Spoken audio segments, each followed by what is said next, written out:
This is Twit. So, stats on admin or non-admin.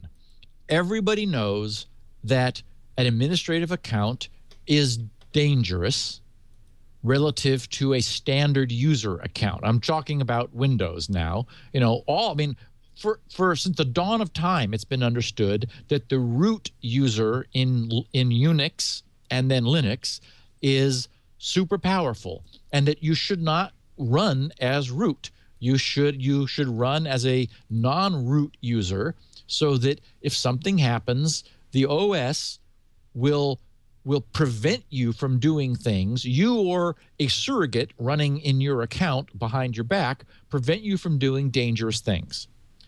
Windows has that concept too, but it's lax about enforcing it because it's inconvenient.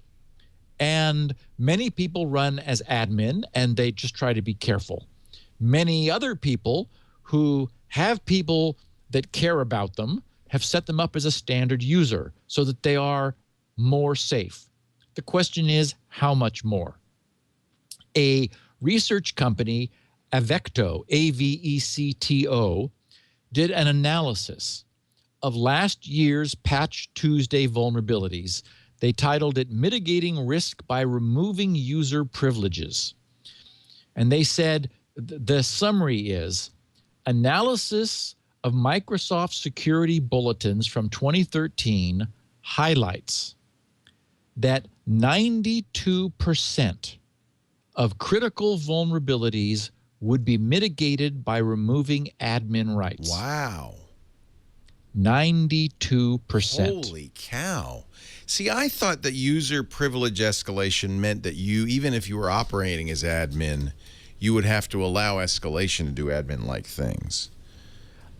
It turns out that's a compromise Microsoft made, but bad stuff can still be done behind your back. Got it.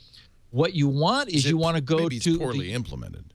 You want to go to the, well, it's again, nobody really wants the lack of convenience of just being able to do what you want to do on your computer. Right. The problem is, the lesson we learn is that unfortunately, stuff can be done on your behalf without your knowledge. So with your permissions. Yes. Using your permissions. So last October 2013, it passed by us, and we didn't take note of it, so I want to. That was the 10th anniversary of Microsoft's auto update system. 10 years, wow. 10 years.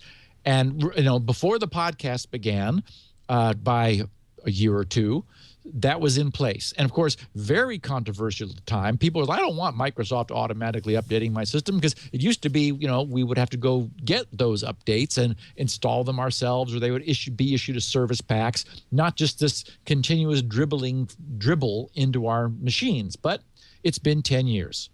So here's the breakdown.